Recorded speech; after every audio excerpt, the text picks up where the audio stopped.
अस्सलाम वालेकुम my YouTube family, कैसे हैं आप सब लोग।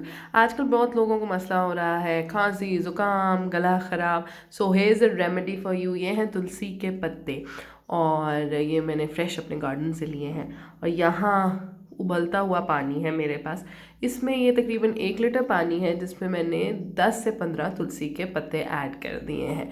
अब 2 से 3 मिनट हम इसको पकाएंगे और उसके बाद हम इसको दम दे देंगे।